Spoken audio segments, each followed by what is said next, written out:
Pero muy bienvenidos al Centro Familiar de Adoración en Baton Rouge, Luisiana, los Estados Unidos de América, para un estudio en la pastor evangelista Jimmy Swaggart.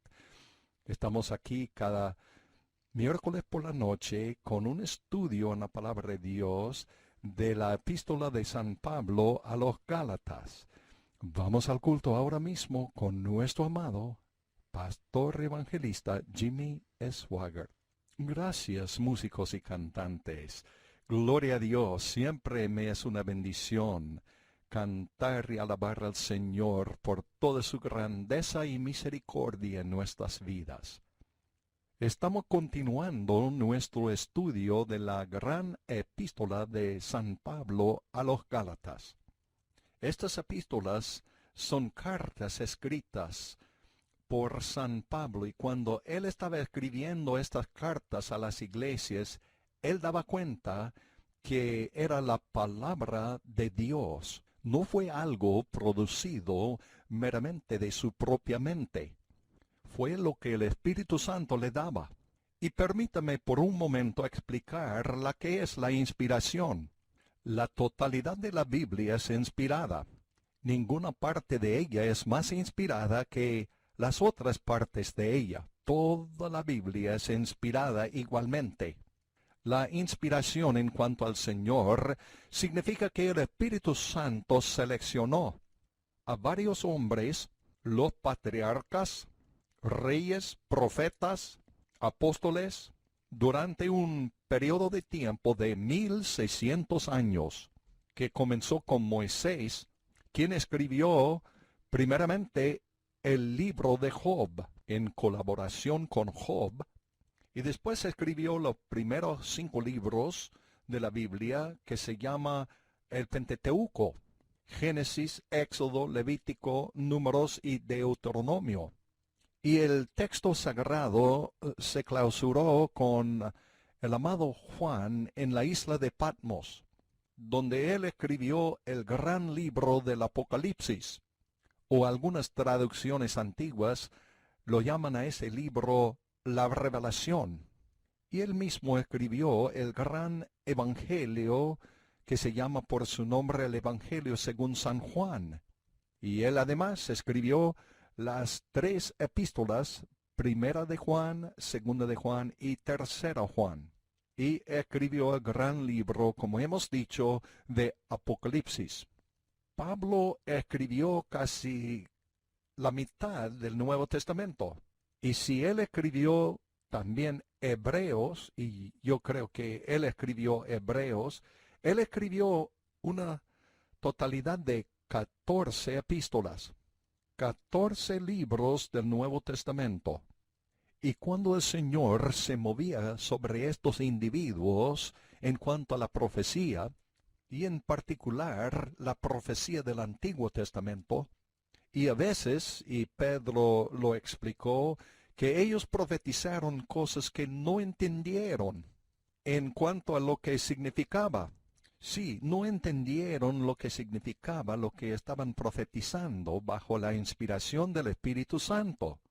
Y ellos buscaban diligentemente acerca de esas profecías y mayormente en cuanto al plan de la redención futura que vendría por medio del Mesías prometido.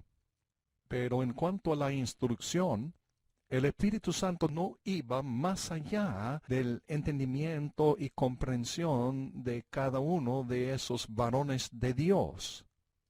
En otras palabras, cuando ellos escribieron las Santas Escrituras en cuanto a la corrección o la instrucción, ellos sabían a ciencia cierta en cuanto a lo que estaban diciendo los apóstoles y los profetas de la antigüedad.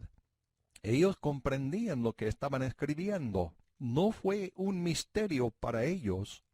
La inspiración proclama que el Espíritu Santo buscaba entre el vocabulario, o sea, el vocablo de cada uno de esos escritores, como una computadora que chequea para las palabras y busca por la palabra apropiada, que el que maneja o utiliza la computadora quisiera que esa palabra sea la palabra que va a escribir. Pero el Espíritu Santo quiso escoger la palabra exacta y correcta, no solamente la palabra, sino cada palabra correcta y exacta.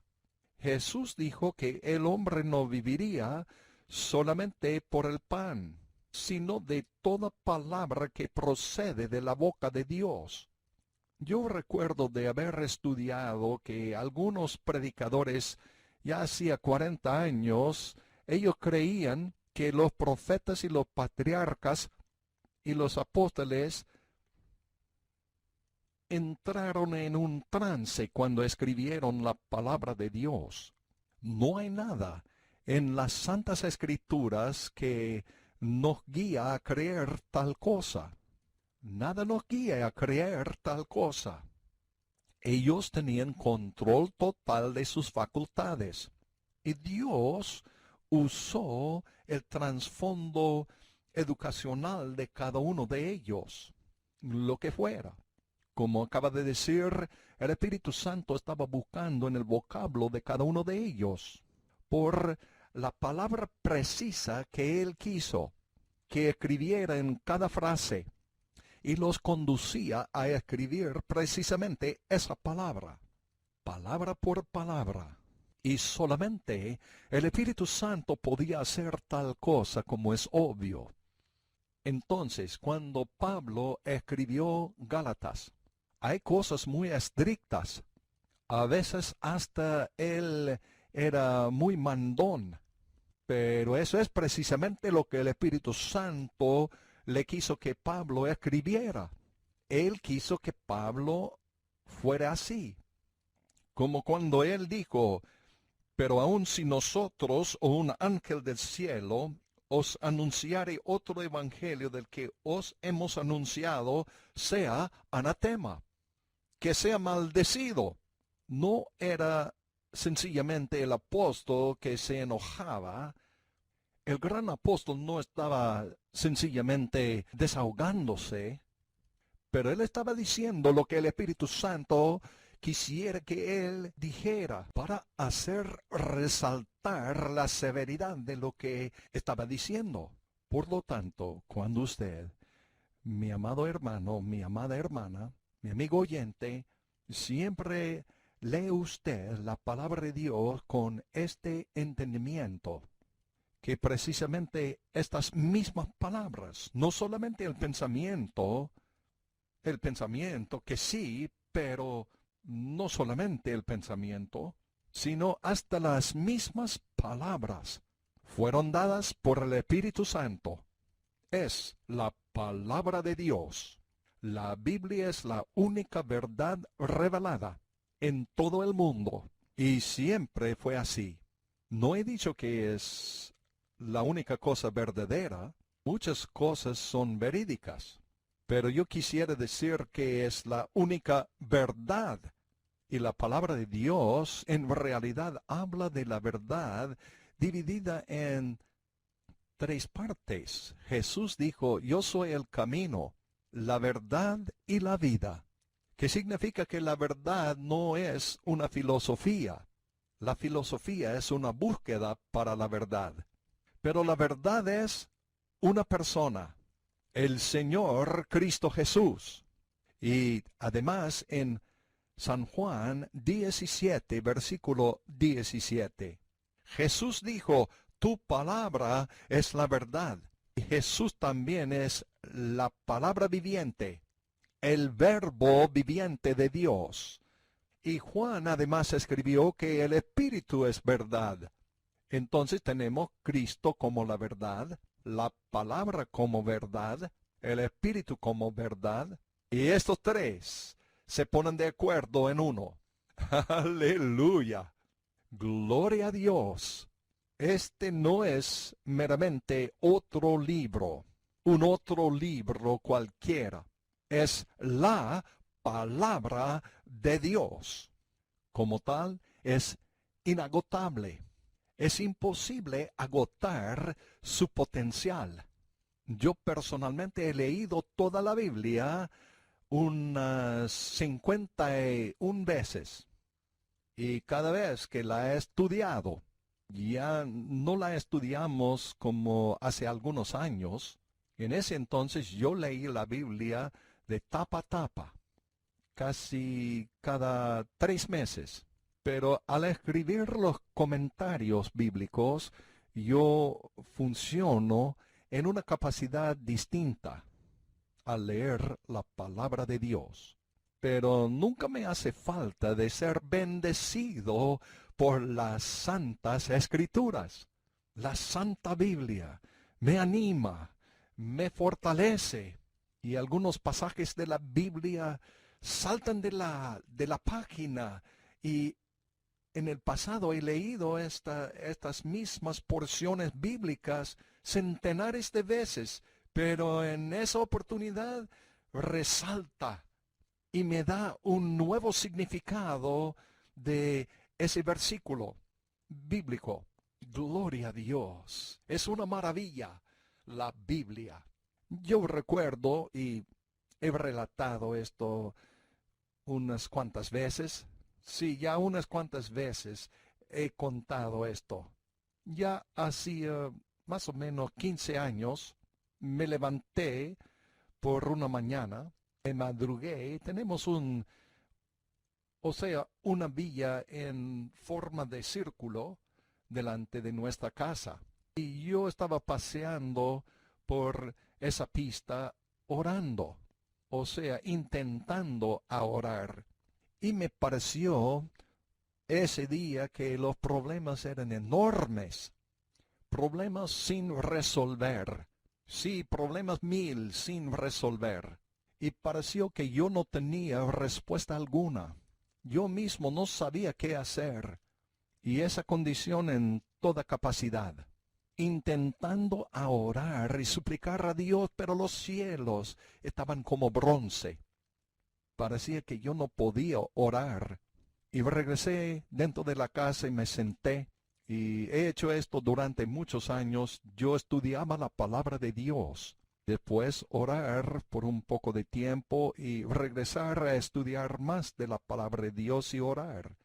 Y regresé a la casa y estaba leyendo la Biblia como de costumbre, de tapa a tapa, página por página, capítulo por capítulo. Y yo creo que estaba en Eclesiastés. Y yo no quise estar en Eclesiastés. Y yo estaba sentado allá pensando, yo necesito algo. Yo tengo ganas de estar en Primera Samuel. Sí, en el libro de Primera Samuel del Antiguo Testamento, para poder estudiar acerca de David. Y yo anhelaba estar en el libro de los Hechos, para poder leer en cuanto a la iglesia primitiva, o el Evangelio según San Juan, o cualquier número de grandes pasajes de la Biblia que hablan del consuelo para el alma. Y abrí mi Biblia, pero estaba en el libro de Eclesiastés. No estaba en medio de ellos, sino recién estaba comenzando la lectura de ese libro de Eclesiastés. Y yo creo que es el tercer versículo, o quizá el segundo, o el tercer versículo del primer capítulo de Eclesiastés. Y dice, su nombre es como ungüento derramado. Su buen nombre sí es como ungüento derramado. Y cuando acaba de leer ese versículo, el Espíritu Santo vino sobre mí. Yo me senté allá, estaba sentado llorando, sollozando. De repente, los problemas no se escaparon, no salieron, no desaparecieron, pero tomaban una importancia muy insignificante, porque Él derramó sobre mí el aceite y el vino. Aleluya. Su nombre es como un ungüento derramado. Gloria a Dios. Yo me sentaba allí llorando y adorando a mi Dios, como si el Espíritu Santo me dijera, yo puedo bendecirte de cualquier parte, de cualquier porción de mi palabra. No importa dónde esté, no importa dónde se encuentre. Pues estamos estudiando del libro de Gálatas. Donny, mi hijo, Donny Swagger, tenga la bondad de leer el capítulo 3. Y vamos a leer comenzando con el versículo 6 en el Nuevo Testamento del expositor. Y quisiera decir que usted va a oír mucho acerca del Nuevo Testamento del expositor. Acabamos de traducir el Nuevo Testamento al español. Permítame leerle una porción aquí en Gálatas y va a darse cuenta de la explicación que acompaña cada versículo de este Nuevo Testamento del expositor.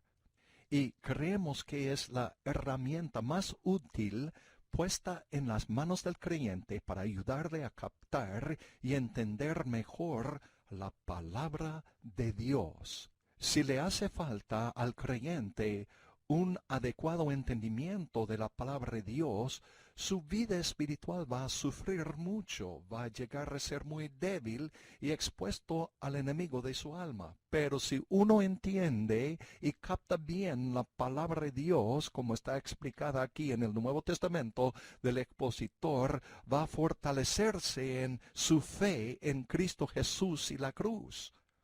Adquiérelo por solamente $25 en nuestro portal en www.jsm.org. Otra vez, jsm.org. Y al finalizar este programa, usted puede darse cuenta de un número telefónico también si quisiera llamar para comprar su ejemplar de este Nuevo Testamento del expositor. Puede ser suyo solamente por ir a nuestro portal en jsm.org. Por favor, Donny, ahora lea Gálatas capítulo 3, versículo 6. Como Abraham creyó a Dios, y la nota dice, el patriarca fue justificado por fe, no por obras, y le fue imputado a justicia. Nota, la justicia de Dios está imputada a una persona solo sobre la base de la fe en Cristo y lo que Cristo ha hecho en la cruz. Juan 8, versículo 56. Quiero leer este comentario otra vez. Escúchelo bien. La justicia de Dios está imputada a una persona solo sobre la base de la fe en Cristo y lo que Cristo ha hecho en la cruz. Sigue, Donny. Sabéis, por tanto, que lo que son de fe presenta la fe y la fe sola como el fundamento, pero el objeto de la fe debe ser siempre la cruz. Los tales son hijos de Abraham, los hijos legítimos de Abraham.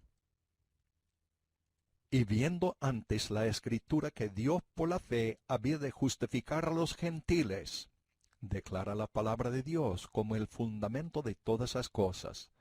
Predicó antes a Abraham las buenas nuevas, diciendo, en ti serán benditas todas las naciones. Génesis capítulo 12, versículos 1 al 3. Luego los, quien quiera que fuera, de la fe en Cristo y la cruz, son benditos con el creyente Abraham. Él recibió la justificación por la fe, y así también nosotros. Oremos. Nuestro bendito Padre Celestial, úngenos para enseñar esta noche, para que demos a la gente lo que tú nos has entregado a nosotros. Úngeles para recibirla. Y unge tu palabra, porque como hemos dicho, tu palabra es verdad.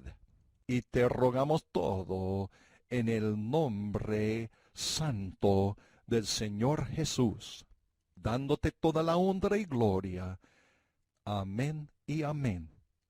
Hay una santa escritura que define la totalidad de la palabra de Dios. Desde el Génesis capítulo 1, versículo 1, hasta al final en Apocalipsis 22, versículo 21, como ningún otro pasaje puede hacerlo. Muchas santas escrituras prestan apoyo a lo que voy a decir y señalan hacia lo que voy a decir. Pero esta única Santa Escritura, si usted la entiende, no es muy difícil entenderla. Si usted la entiende, entonces usted entenderá la Biblia. Yo sé que esta es una declaración asombrosa, pero yo quisiera que usted capte esta escritura. Y esta Santa Escritura se comienza, o sea, es usada unas 3 veces. Y comienza en Génesis capítulo 15, versículo 6, donde dice, y Abraham creyó a Dios, y le fue contado por justicia. Y Pablo empleaba esta misma Santa Escritura en Romanos capítulo 4, donde dice que Abraham creyó a Dios y le fue contado por justicia. Y además él la empleó aquí en la escritura que acabamos de leer, en Gálatas 3, versículo 6, como Abraham creyó a Dios y le fue imputado a justicia. Si usted puede entender este versículo, entonces la puerta de la Biblia se abre de par en par a sus verdades eternas. Ese único pasaje de las Escrituras es lo que la totalidad de la Biblia enseña. La historia de la Biblia es la historia de Jesucristo y el crucificado. Y Jesucristo y el crucificado es el vehículo, así por decirlo, de la gran doctrina de la justificación por la fe.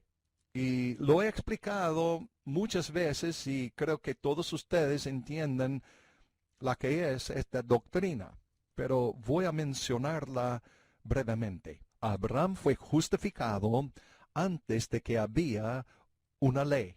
Sí, antes de la ley. Pablo con mucho empeño explicó esto, especialmente en los capítulos 4 y 5 del libro a los Romanos. Y una vez más, él lo hace aquí en este capítulo 3 de Gálatas.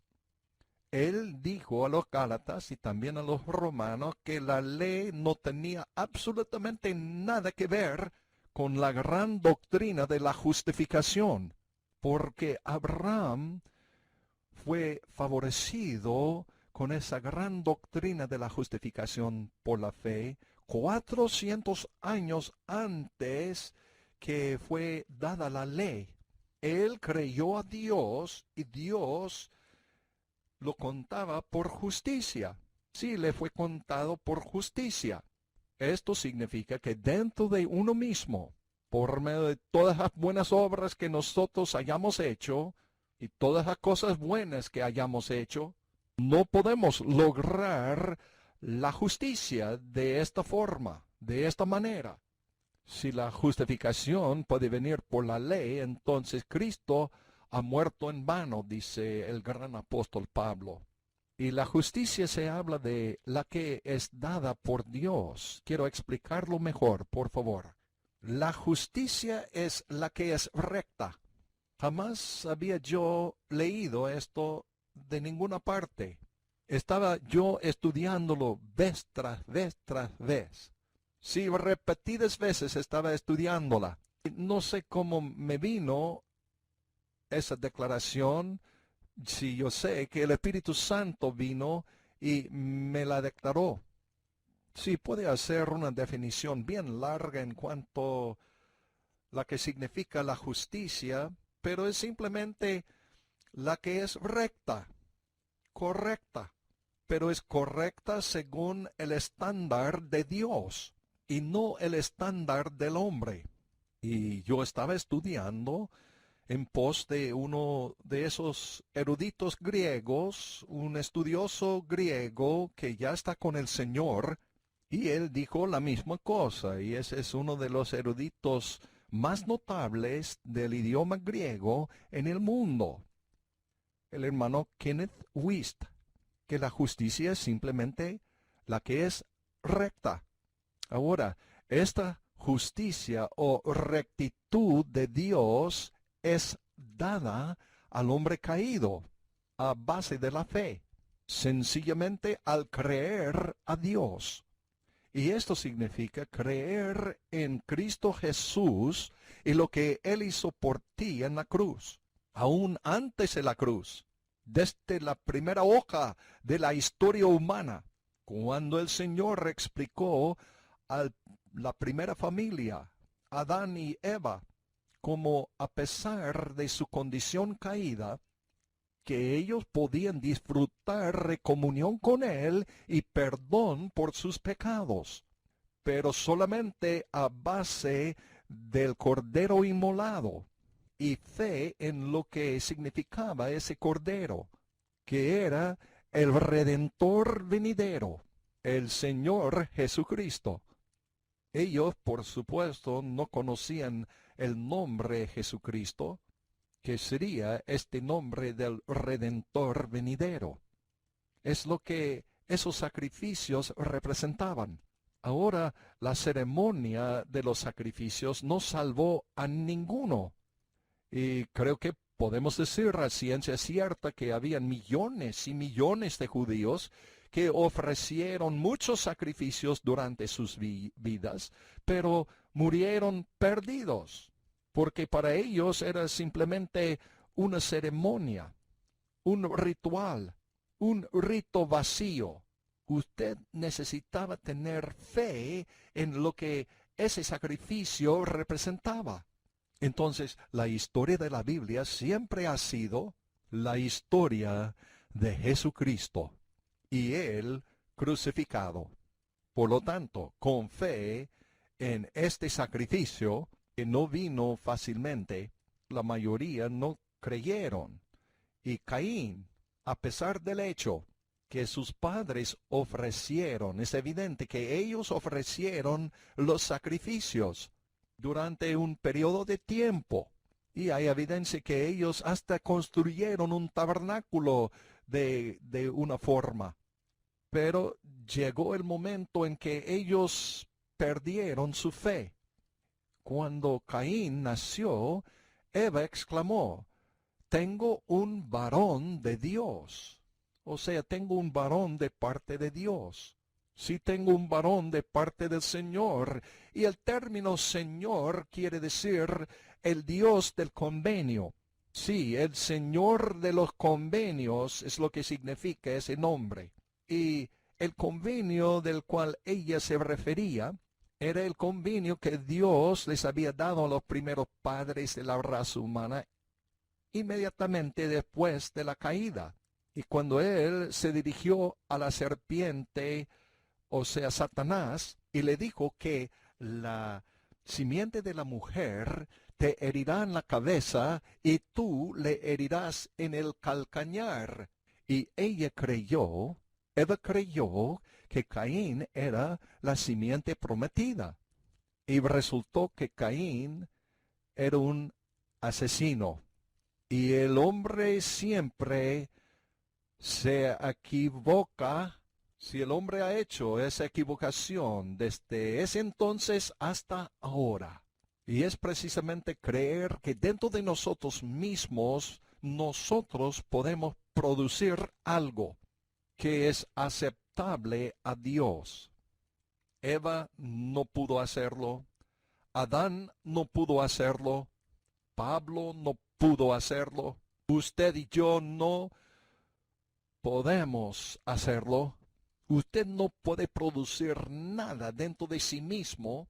Nosotros podríamos fabricar e inventar una lista de reglas en esta iglesia, y usted podría jactarse que has guardado cada una de ellas. Dios no va a aceptarla. ¿Saben por qué? Porque usted está mintiendo. No, usted no puede guardar esas reglas. Por gusto estás intentando producir algo de sí mismo. Por lo tanto, sobre la base de la fe sencilla, simplemente creer. Esto es lo que significa. Simplemente creer. Tengo que admitir que soy incapaz de producir cualquier cosa que Dios aceptaría. Pero yo sé que Él ha provisto. Él dijo a Abraham, Dios proveerá. Aleluya. Él ya ha provisto.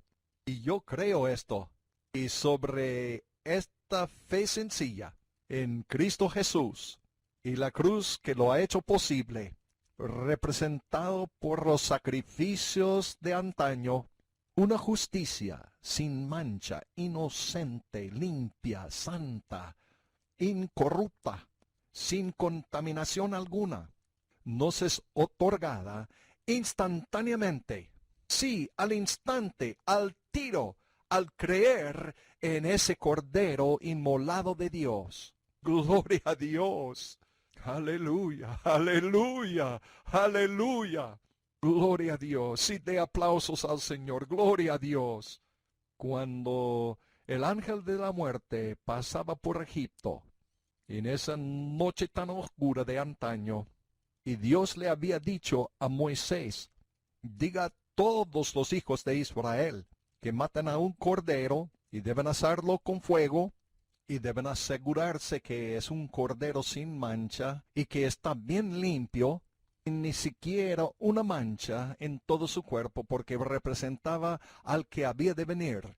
Y guarda la sangre en un recipiente, toma hisopo, que era como hierba que creció entre las fracturas de las piedras y rocas, y mójalo en el recipiente de la sangre, y rocíalo sobre los postes y dintel de la puerta de cada casa, y después come todo el cordero, cómelo todo, no come una parte de ello, sino todo de él. Y si su familia es bien pequeña, pueden unirse con la familia, su vecino, y comerlo. Pero debe comerlo todo. ¿Qué significa? Que usted tiene que tomar todo de Cristo o ninguna parte de Cristo. Todo o nada. No me están escuchando, santos. Hay iglesias que dicen que quieren esa salvación, pero no quieren ese bautismo en el Espíritu Santo. Ustedes que me escuchan y creen así, ustedes van a tener nada, absolutamente nada. ¿Me escuchan? Es todo de Cristo, es todo de Él. Es todo de Cristo, o no es nada. Es todo de Él. Cómelo todo, o no tendrás nada. Aleluya. Ese asado simbólico del gran precio que Él pagaría. Cómelo con hierbas amargas, que mostraba la amargura que ellos habían experimentado en la esclavitud de Egipto, la amargura que Él tenía que aguantar y sufrir para nuestra salvación. Nunca debes mirar atrás en su vida y decir, qué buena vida tuve yo. Usted no tuvo nada bien en ese entonces, absolutamente nada. Y lo que usted tiene ahora, como alguien ha dicho, lo peor de los días con Cristo es mejor que cualquier día que el diablo me dio. Aleluya, aleluya. Así es mi Cristo. Cómelo con pan sin leudado. Significa su cuerpo perfecto, su vida perfecta. Y asegúrense que esa sangre está puesta sobre los postes y dintel de su casa. Y cuando yo veo la sangre, yo pasaré sobre ustedes. Quiero preguntarles algo. Es un interrogante muy importante.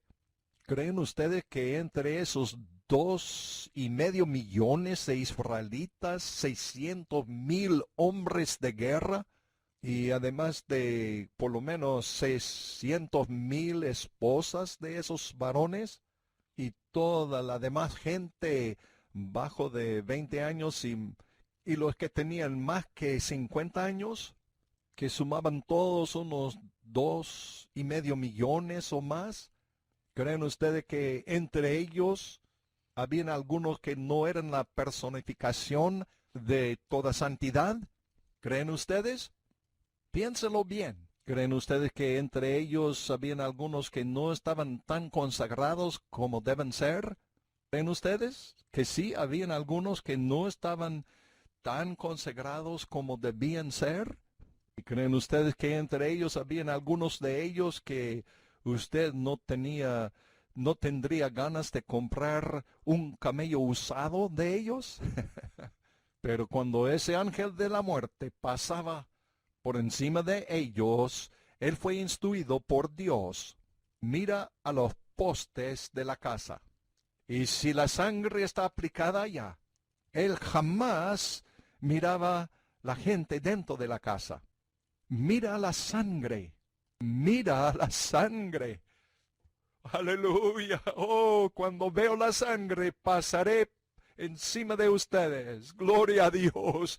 El ángel de la muerte vio la sangre, aleluya. Y Dios dijo, cuando veo la sangre, aleluya. No dijo cuando veo el centro familiar de adoración. No es cuando yo veo la iglesia bautista, no cuando yo veo al Papa, no cuando yo veo la iglesia católica, sino cuando yo veo la sangre. Cuando veo la sangre, pasaré aquella puerta. Sí, cuando veo la sangre, pasaré usted. Esta es precisamente la justificación por la fe. Esa sangre significaba una vida inocente que fue dada en expiación para ellos, y la sangre esparcida sobre los postes y dintel de la puerta para que ellos pudieran ser justificados a los ojos de Dios, y salvó a cada uno de ellos. Gloria a Dios. Al ser criado en la iglesia, yo como joven había escuchado muchos argumentos en cuanto a cómo estar listo para el arrebatamiento. Sí, el arrebatamiento de la iglesia. Y algunos decían que tiene que hablar nuevas lenguas para estar listo para ir con el Señor en el arrebatamiento de la iglesia. Y otros decían que no puede echar de menos su asistencia a la iglesia local para estar listo para el arrebatamiento. Y muchos argumentos así, y muchas posiciones. Pero si usted es salvo, usted irá en el arrebatamiento para estar siempre con el Señor. Y sí, tengo que admitir que hay mucha gente que se afirman ser salvos, pero no lo son. Pero si usted es salvo, nacido de nuevo, ¿y por qué? Si usted no está a la etapa donde debe estar en su santificación. Entonces, nos dice que podemos vivir lo que nos da la gana, en una manera que nos da la gana. Si usted es un cristiano, óigame bien, si usted es un cristiano, usted quisiera vivir piadosamente. Amén. Sí, siga dando aplausos al Señor. Entonces, la justificación es cuando Dios justifica a un individuo que es obviamente injusto, a base de la fe de ese individuo en Cristo y de lo que Cristo hizo en la cruz. Por lo tanto, Pablo dijo, predicamos a Cristo crucificado. Y se hace al instante. Y este es precisamente el problema con la iglesia. Quiere merecer esta justicia. No se puede. No, no se puede. Mil veces que no. No es posible. Lo he relatado muchas veces. Y algunos de ustedes me han escuchado relatar esto. Pero, de todos modos, yo nací en el centro mismo de la Gran Depresión en los Estados Unidos, en 1935. Hasta 40% de la fuerza laboral de los Estados Unidos no tenía trabajo. Y yo había escuchado a mi padre y mi madre hablar de eso muchas veces, que a veces ellos ni tenían comida, alimentos que comer. Y como mi tío, en su casa yo había nacido el 15 de marzo de 1935. Y como él dio a mi madre cuando ella era una chica, ella era la hermana de la esposa de mi tío. Y ella era la mayor de la familia y mi madre era la menor de la familia. él la dio 5 centavos a diario. Y con esos 5 centavos cada día, en 1920 ella era una chiquitín. Ella podía con esos 5 centavos comprar una botella de leche y un sándwich. Y yo la había escuchado muchas veces que si no fuera por esos 5 centavos cada día, ella hubiera muerto de hambre. Todas las ciudades de los Estados Unidos de América fueron afectados por esa depresión económica, que incluía también Nueva York. Y el alcalde de Nueva York era Teodoro LaGuardia, en ese entonces, de Nueva York. Y después han llamado a uno de los aeropuertos con su nombre. Y ellos lo llamaron a él la flor pequeña, porque él tenía en su saco una flor que había puesto allá en su botón. Él la puso una de ellas en su saco todos los días, en su terno. Y sucedió que en una de las cortes de la noche faltaban un juez y lo llamaron al alcalde para servir como juez en esa corte. Habían como 25 cortes de la noche, como se llamaban, allá en Nueva York, en donde trataban unos delitos menores en esas cortes de noche. Juzgaban en cuanto a unas peleas, unos robos y cosas semejantes. Y no fue algo grande, sino que ellos podían tratar como 100 casos cada noche. Y el alcalde respondió a ese pedido para que él vaya a la corte de noche y servir allá como sustituto. Y él dijo, consiga a fulano de tal. Y ellos le respondieron que él no está disponible. Y él llamaba a otro y el otro estaba enfermo. Y por fin el alcalde respondió, yo me voy. Él era un abogado. Yo voy a servir como juez esta noche. Y me refiero a la justificación. El lugar estaba repleto de gente esa noche. Habían varios abogados presentes, un montón de ladrones, pericotes estaban allá y el alguacil estaba allá y traía uno tras otro para tratar su caso. Él leía cuál fuere el crimen y el juez les interrogaba culpable o no culpable. ¿Cómo respondes? Y si ellos decían culpable, entonces él les multaba tanto y tenían que pagarlo o ir a la cárcel. Y él alzaba la frente y vio allá parado delante de él con un caso una abuelita con canas y el alguacil la tenía agarrada por su brazo. Ella pareció por demás allá en ese lugar.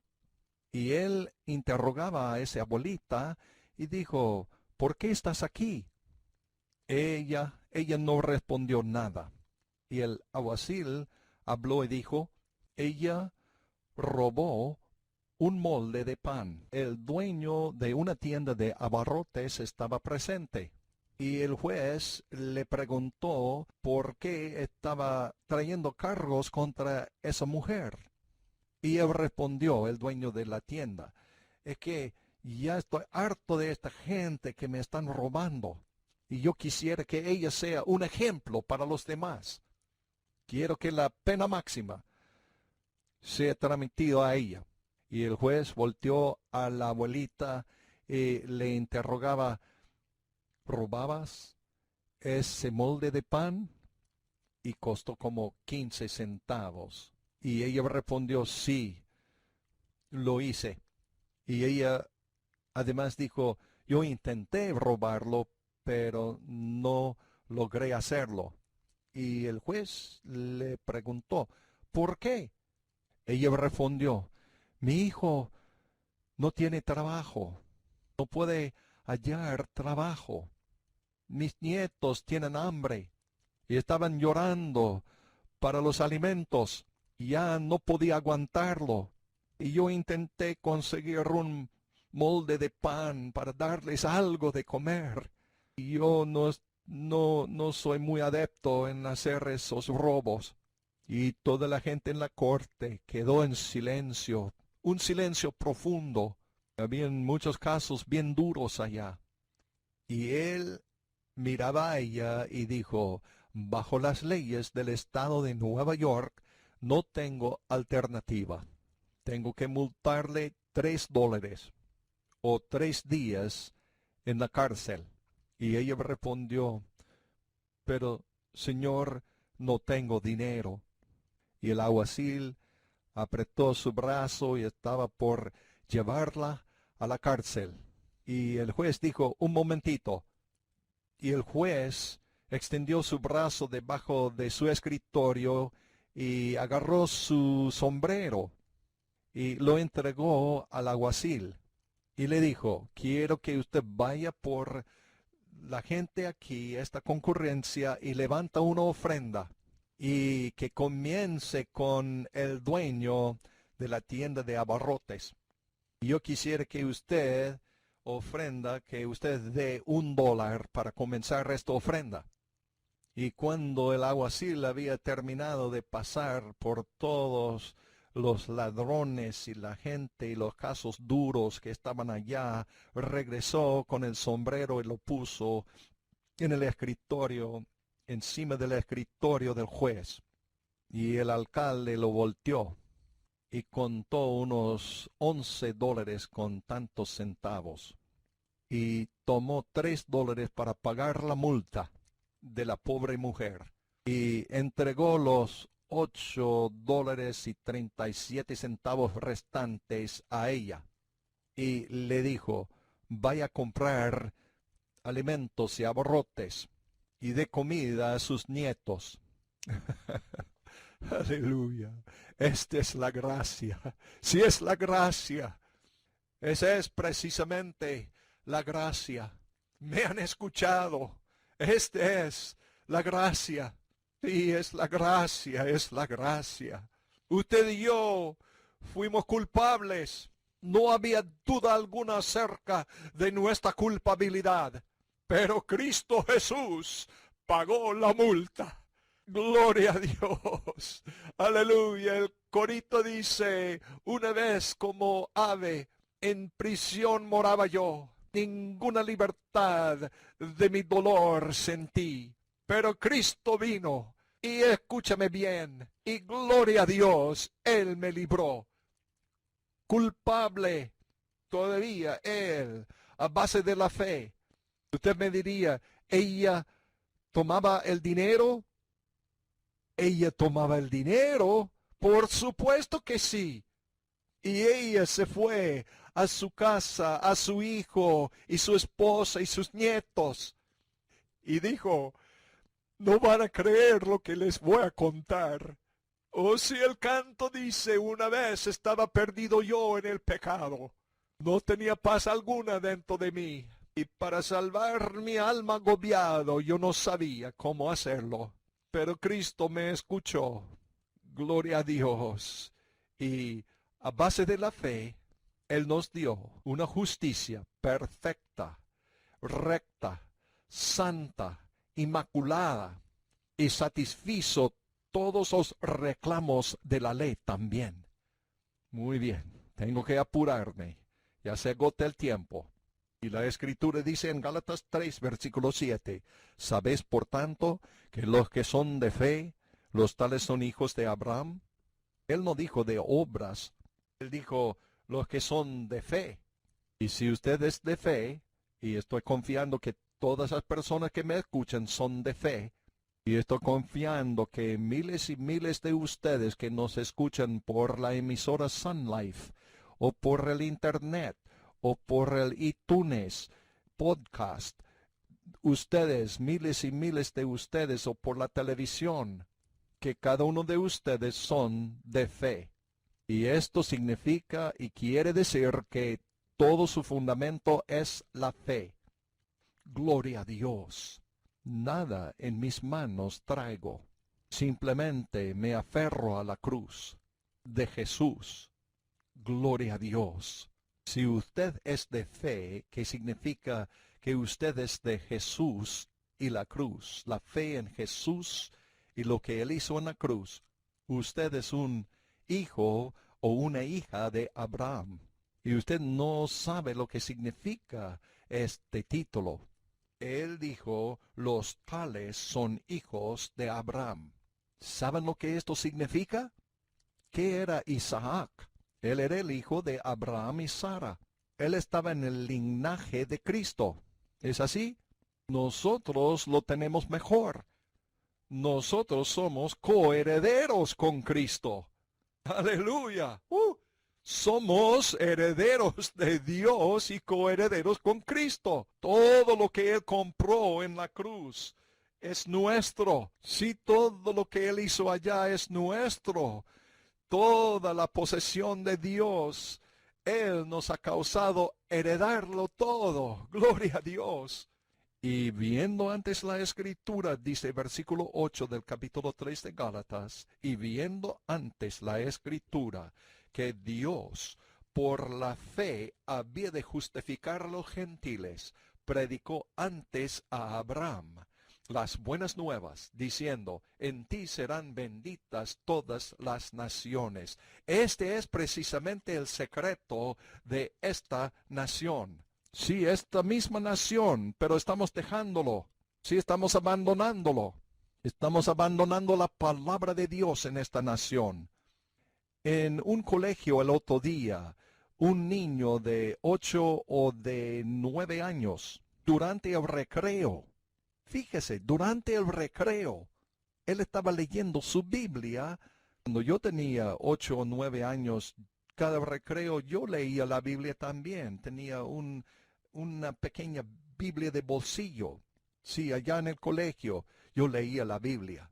Y cuando ese chico el otro día estaba leyendo su Biblia, ellos le detuvieron y le decían que no puedes hacer esto. Puede leer un libro sobre la hechicería, puede leer un libro sobre el hinduismo, puede leerlo sobre el Islam, pero no puede leer la Biblia. Nuestra nación se va en camino al infierno. Sí, está en rumbo al infierno. Nuestra nación necesita avivamiento, necesita predicadores que tienen espaldas como troncos de árboles fuertes, que se pararán y predicarán el evangelio genuino de Jesucristo y Él crucificado. Que se deshaga de estos charlatanes, esos predicadores falsos, los engañadores, para que la gente diga sí a Cristo. Oh, sí. Que digan sí a mi Cristo. Gracias a Dios que este gran evangelio alcanzó mi familia. Y esta nación se encuentra en apuros, se encuentra en aprietos, porque la iglesia se encuentra en aprietos. Tiene un problema.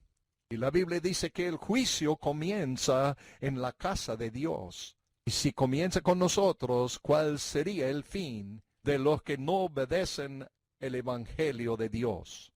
Y ustedes que son de fe, son bendecidos con Abraham el fiel. ¿Quieren ustedes una bendición? ¿Quieren una bendición? Quizá no quieren. Amigo, yo quiero una bendición. Sí, 1000 veces que sí, yo quiero una bendición. Ayer comenzamos aquí en el ministerio con la cuenta vacía, en 0, doble 0, triple 0. Y la gente no estaban llamando al ministerio con sus ofrendas. Y ustedes, como saben, tenemos un culto de oración aquí cada martes al mediodía, aquí en la iglesia. Entonces yo salí del estudio de la emisora, donde estuvimos en un radiotón, un maratónica. Nosotros tenemos que pagar las cuentas y se requiere esa cosa que se llama dinero para pagar las cuentas y las facturas. Y yo me eché sobre mi cara. No, no es verdad. Yo tenía que sentarme, porque si ahora Si yo me echo sobre mi cara, no puedo levantarme. y, y yo podía caminar antes para los ejercicios, pero estas rodillas mías, y no se puede doblar de rodillas sobre estas rodillas mías.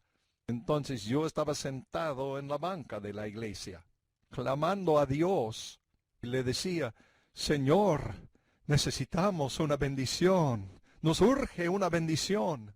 Él lo prometió. Sí, Él la prometió. Están bendecidos, o sea, benditos con el Abraham fiel. Sí, son benditos con el creyente Abraham. Oh, gloria a Dios. Alguien debe alegrarse en este lugar. Alguien debe gozarse. Él dice que ustedes son benditos. Sí, Él dice que ustedes son benditos. Benditos. Yo soy bendito. Yo quisiera que el diablo sepa y que todo el infierno sepa que soy bendecido. Yo quisiera que todos los demonios sepan que soy bendito. Quiero que toda la iglesia sepa que soy bendito. Quisiera que todos ustedes sepan que están mirando a un predicador bendito.